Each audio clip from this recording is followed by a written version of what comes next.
Good morning, students. Continuation of Chapter 7 Commerce Cooperative Society. Now, today we'll see the advantages and disadvantages of cooperatives. First, the advantages: voluntary organization.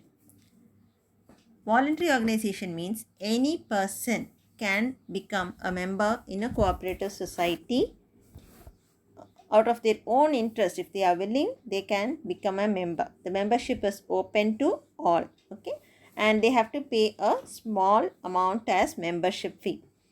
And at the same time, if they want to to leave the society also, they are free to do so.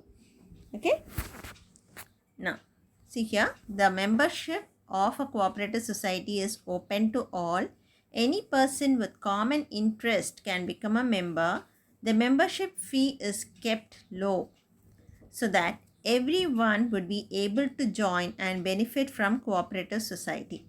At the same time, any member who wants to leave the society is free to do so.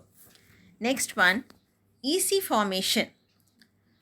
So, cooperative society, if there are 25 members minimum, they can form a society.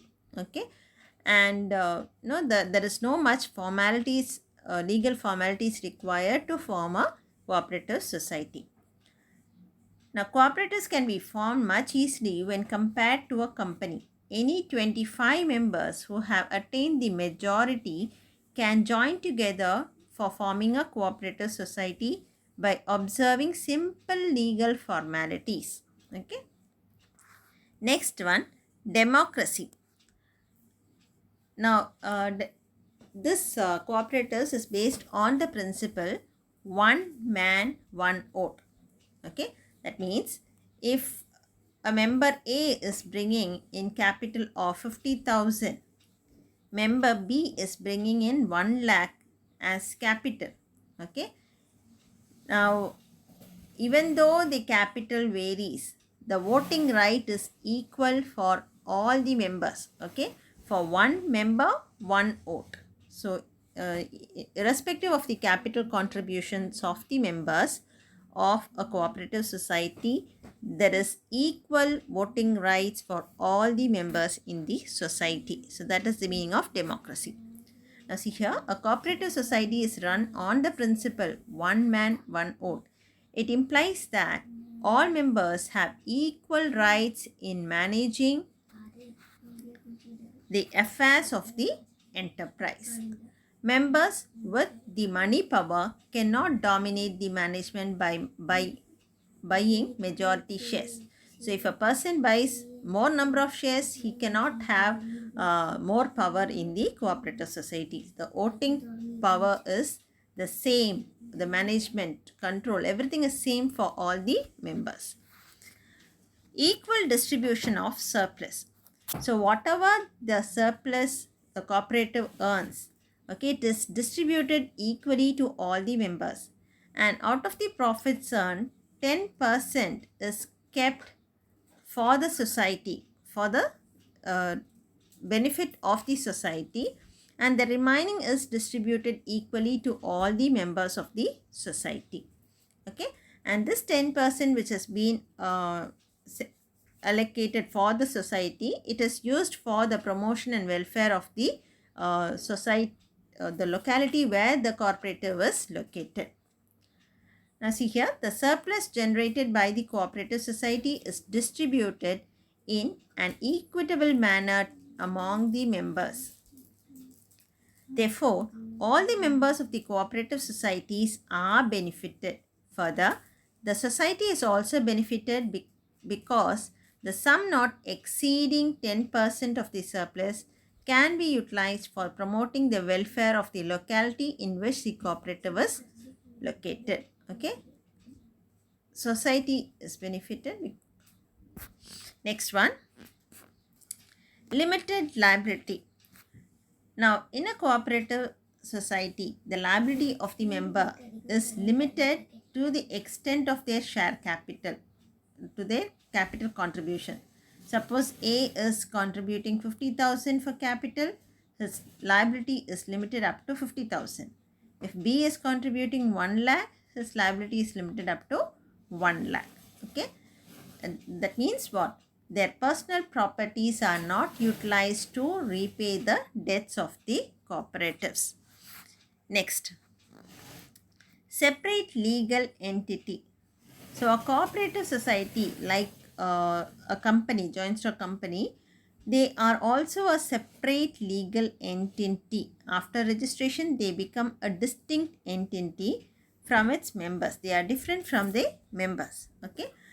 Therefore, what happens if the members, if they come out of the society, if the members leave the society, or if any member passes away, it does not affect the continuity of the society. There is a perpetual existence of the society. Now, a cooperative society enjoys separate legal entity. It has been registered under the law, okay, which is distinct from its members. Therefore, its continuance is no way affected by the death, insanity, or insolvency of its members. It enjoys perpetual existence. Insanity means some kind of mental disorder. And insolvency means a person who is not able to repay his own debts. We call them as an insolvent. Next, each for all and all for each. This is very important point for 2 marks. Each for all and all for each. Now, cooperative societies are formed on the basis of self-help and mutual help. That is, everyone is working for the benefit of all the members. That is the meaning of each for all and all for each. So, it is based on self-help and mutual help.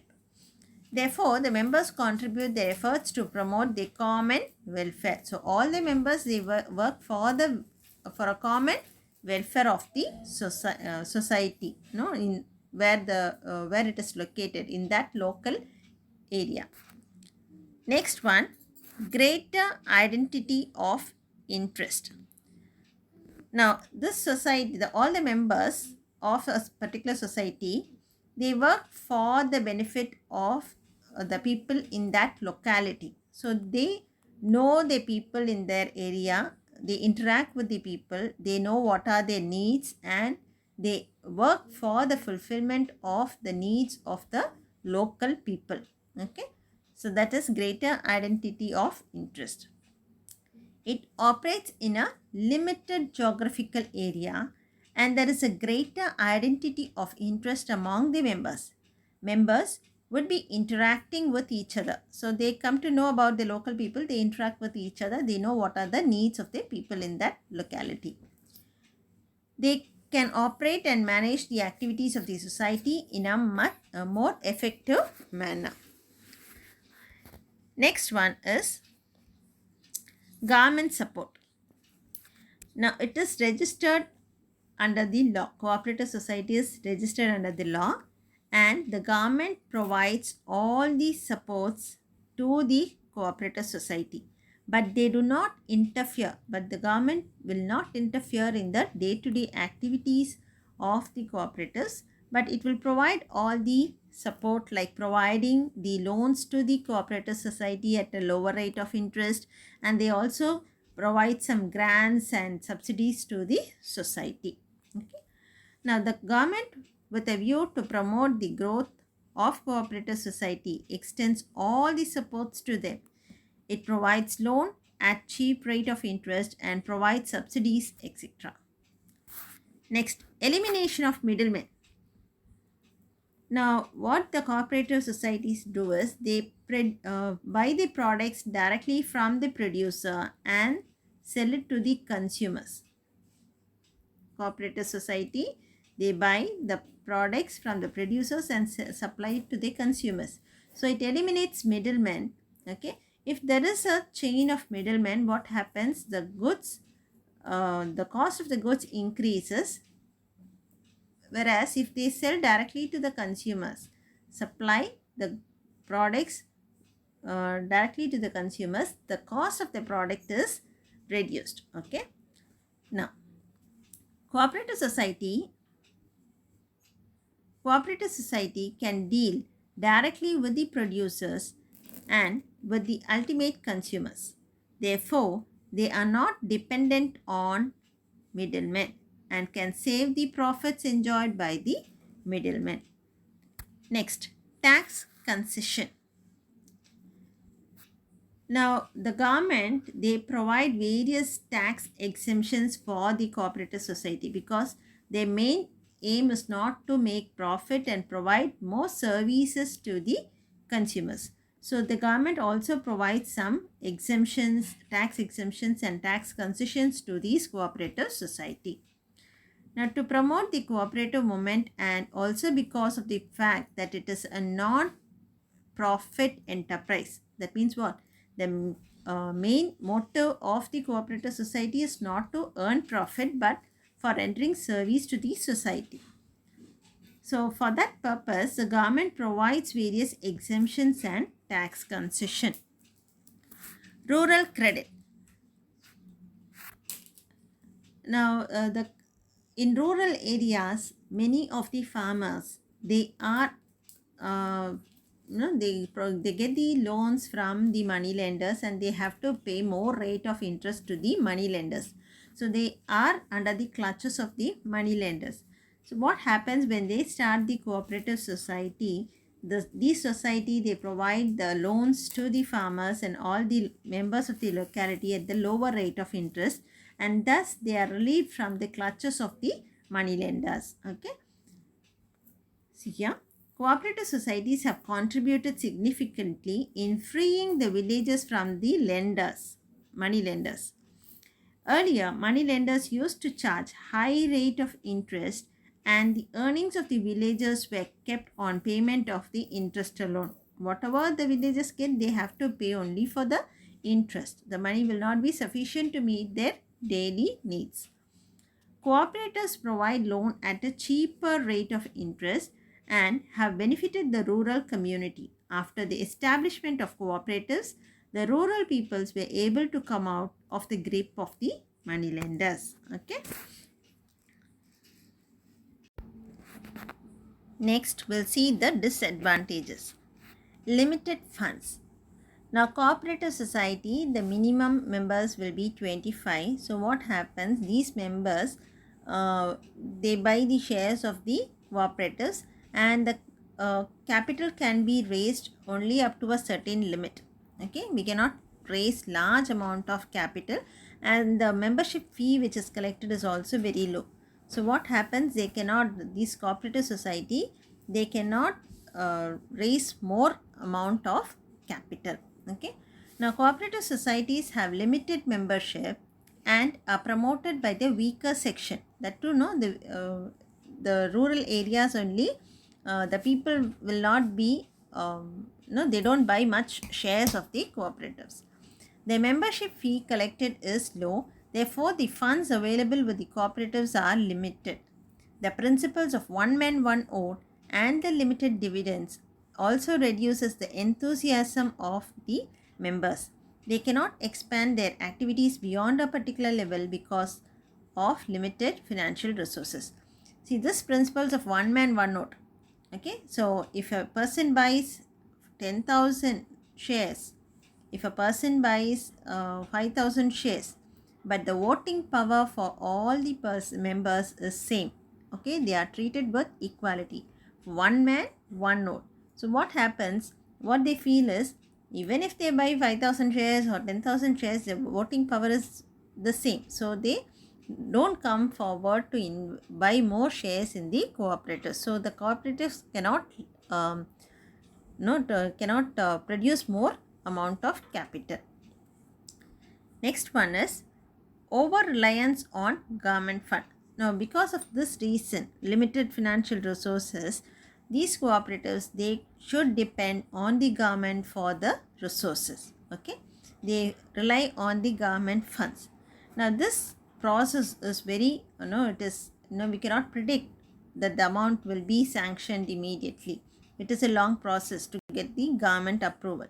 So, it takes a long time. It is uncertain. Therefore, the cooperatives, they are not able to plan the activities in the right manner. Now, see here, cooperative societies are not able to raise their own resources. Their sources of financings are limited and they depend on the government funds.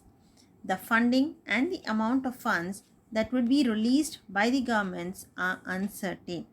Therefore, the cooperatives are not able to plan their activities in the right manner. Next, imposed by government. Now, in the Western countries, it is a voluntary, cooperative society is a voluntary organization. That is, the people among themselves, they come forward to form an organization for the benefit of the weaker sections of the society. Whereas in India, now the government, they have adopted this system of forming a cooperative society, and they have imposed it on the public. Okay, it is established by the government, and the government has imposed this policies of creating a cooperative society. So it has not reached many of the people. They are lacking knowledge about the cooperative society. So we don't have no, we have not achieved the benefits of this cooperatives in India. Now, in Western countries, cooperative societies were voluntarily started by the weaker section. The objective is to improve the economic status and protect themselves from the exploitations by businessmen. But in India, the cooperative movement was initiated and established by the government. Wide participations of people is lacking. Therefore, the benefits of cooperatives have still not reached many poor sections. Next, benefits of rural rich. Rural rich means in the rural area, some rich farmers alone, they get the benefits from the cooperative society. Okay, and there are many poor farmers who produce only little amount of produce, which is not sufficient to meet their own needs also. For those type of farmers, these cooperatives have not provided much benefits. Okay, so cooperatives have benefited the rural rich and not the rural poor.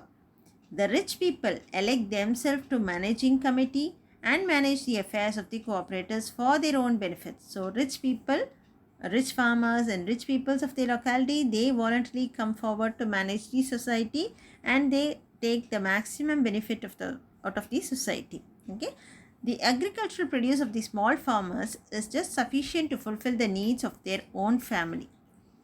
They do not have any surplus to market, and the rich farmers with vast tracts of land produce in surplus quantities, and service of the cooperatives such as processing, grading, correct weighting and fair price actually benefits them. So what the rich farmers do, they produce in large quantity because they have so much of land, acres of land, they produce in large quantity, and they also get the benefits from the society like processing, grading, labeling, weighing and selling the goods in the market. Whereas the poor farmers with little of produce, they don't get much benefits from the cooperative society. Next one, inadequate rural credit. Now, this cooperative society, I told you, they provide loan at the lower rate of interest. But this society, they provide loan only for productive purpose, like for farming, for developing the agriculture, for developing small industries. Only for those purpose they provide the loan. But there are other needs in the families, for family functions, marriage, children's education. So there are so many other expenses for the poor in the locality which is not fulfilled by the cooperative society. Now, cooperative society give loan only for productive purpose and not for personal or family expenses. Therefore, the rural poor continue to depend on money lenders for meeting the expenses of marriage, medical care, social commitments, etc. Cooperatives have not been successful in freeing the rural poor from the clutches of the money lender. So, in the rural area also there are some poor people, who are still under the clutches of the money lenders. Lack of managerial skills. Now, the committee members who are elected by the members, they manage the cooperative society. Okay. Now, the elected person, they are also from the rural area. They may not have much of the managerial skills to manage the committee properly. They don't have sufficient qualification, skills, and experience to manage the committee. Okay, and because of this also there is a difficulty in the functioning of the cooperative society, and the objectives may not be fulfilled properly. Cooperative societies are managed by the managing committee elected by its members. The members of the managing committee may not have the required qualifications, skills, or experience. Since it has limited financial resources, its ability to compensate its employees is also limited. Therefore, it cannot employ the best talent. So, because they have limited resources, they cannot hire the talents from outside also, because once we hire the talents from outside, we have to pay them more. Okay, so because of that reason, we cannot employ skilled person for managing the cooperatives. Therefore, it cannot employ the best talent. Lack of managerial skills results in inefficient management, poor functioning, and difficulty in achieving the objectives. Next, government intervention. Now, government, I told you cooperative society is registered under the Cooperative Societies Act, and it is under the government control. The government, it has to abide by the government rules and regulations, and they don't have the autonomy and flexibility. Autonomy means the freedom and flexibility, because they have to abide by the government norms, government rules and regulations. Okay, now it takes more time, and they cannot freely work according to the situations in the locality. So, cooperative societies are subject to excessive government regulations, which affects their autonomy and flexibility.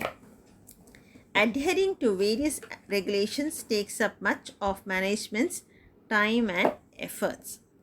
Next, misuse of fund. Now, the committee members, they may commit some kind of fraud, and they may misuse the funds of the cooperative society for their personal benefit. Okay, and they may not have sufficient funds for the efficient functioning of the cooperative society.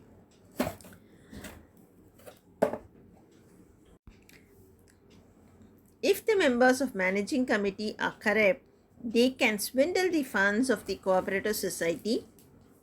Many cooperative societies have faced financial troubles and closed down because of the corruption and misuse of fund. Next is inefficiencies leading to losses.